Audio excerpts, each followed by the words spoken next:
ये बात 1986 की सर्दियों की है, जब क्लेयर वेस्ट यॉर्कशायर के एक पुराने विक्टोरियन बोर्डिंग हाउस में रहने आई। उसे शहर के शोर से दूर एक शांत और ठंडी जगह चाहिए थी। विरन होलो नाम का यह कस्बा बहुत ही शांत था, कभी कभी जरूरत से ज्यादा।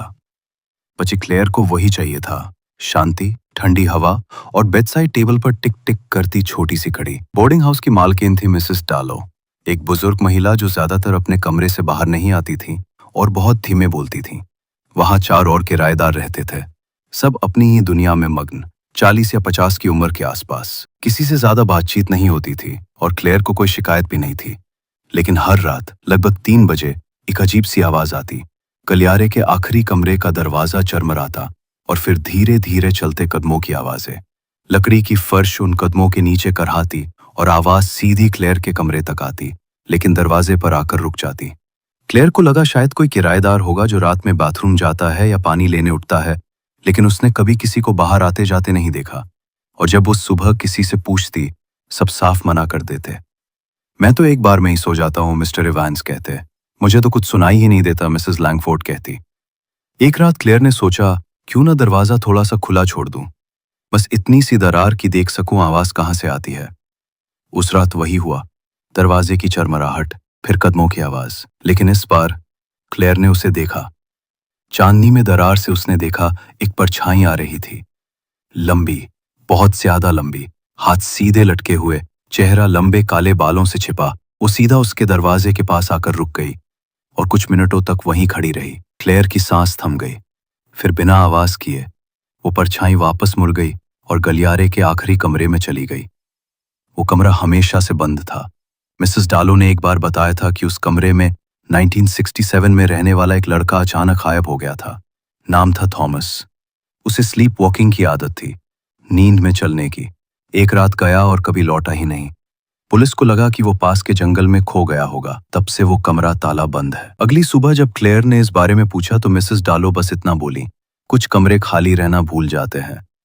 फिर कुछ रातों बाद दीवारों के पीछे खरोंच की आवाजें आने लगी। चूहे नहीं, बल्कि धीमी रेंगती सी आवाज, जैसे किसी के नाखून प्लास्टर पर चल रहे हों। और फिर फुसफुसाहट, शब्द नहीं, बस सांस लेने जैसी आवाज, गहरी, थमी हुई, जैसे कोई सपना देख रहा हो। एक सुबह क्लेयर जागी तो देखा कि उसके पैरों पर मिट्टी लगी थी। उसने तो कमरा छोड़ा ही नहीं था, दरवाजा अंदर से बंद था। फिर ये मिट्टी कहां से आई? उसके तकिए से बाहर की गंध आ रही थी। मिस्टर इवांस ने कहा, ऐसा उस लड़के के साथ भी होता था। वो भी सुबह उठता तो खुद को जमीन खोदते हुए पाता, नींद में। उस रात क्लेयर ने अपने बेड के सामने एक आईना रख दिया ताकि सोते हुए दरवाजे को देख सके। रात के ठीक 3:12 पर आवाजें आईं।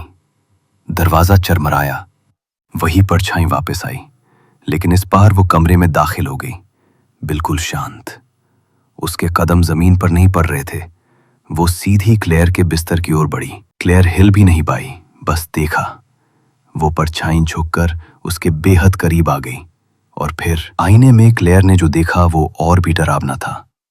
आईने में वो खुद खड़ी थी, पैरों पर मिट्टी, चेहरे पर मुस्कान, और असली क्लेयर बिस्तर पर जमी हुई उसको घूर रही थी। फिर अंधेरा छा गया।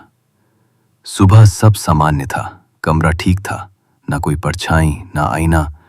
वो गायब था, जैसे कभी था ही नहीं। उसी दिन क्लेयर ने वो घर छोड़ दिया। सालों बाद उसने एक स्थानीय अखबार में खबर पढ़ी, 1997 में उस बोर्डिंग हाउस में आग लग गई।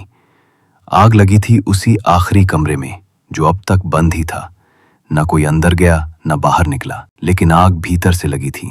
कारण कभी पता नहीं चला, पर कभी कभी क्लेयर अब भी सपने में चलती है, तेज नहीं, धीरे, भारी कदमों से, एक लंबे गलियारे में, और हमेशा एक आईने की तरफ।